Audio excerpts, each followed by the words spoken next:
Well, welcome back to Think About It, where you can come and daily, digitally come in for a thought and an update from me, all from a biblical worldview, and all in under 3 minutes. But it is with a heavy heart that I come to you today, and the next 3 convicting minutes start right now.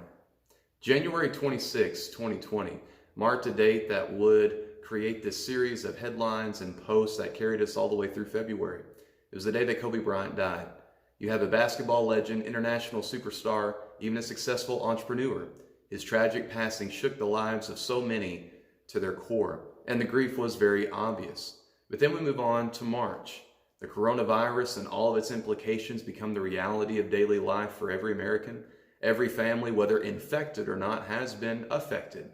And we all do our part to be distant for others, despite whatever physical, emotional, and financial costs come with it. But now we're in April. Schools have announced that online learning is going to be the norm.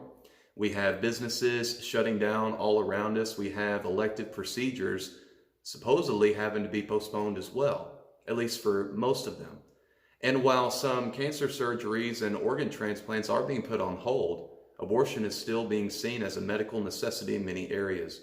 According to the National Abortion Federation statement on abortion during this pandemic, I quote, "An individual and family decide to end a pregnancy for a complex constellation of reasons. These include the impact of pregnancy and birth on health, ability to work, and economic circumstances."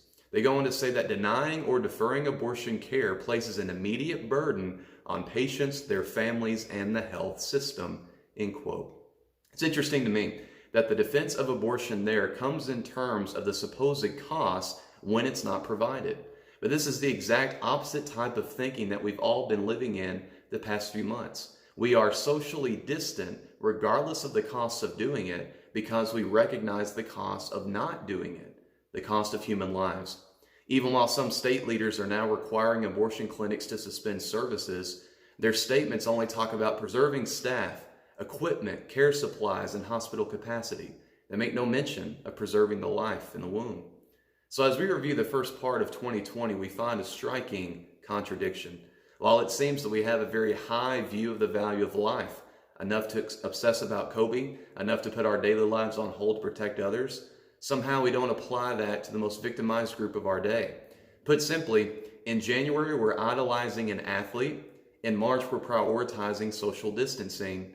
But in April, there's an all too familiar headline. We're still marginalizing the unborn. Seems to me that despite all of our advancements, we're still missing a basic truth. Human life is precious. As Jesus said in Matthew 10, "Are not 2 sparrows sold for a penny? Yet not even one of them falls to the ground outside your Father's care. The very hairs on your head have all been numbered, so don't be afraid, for you're worth more than many sparrows." Think about it.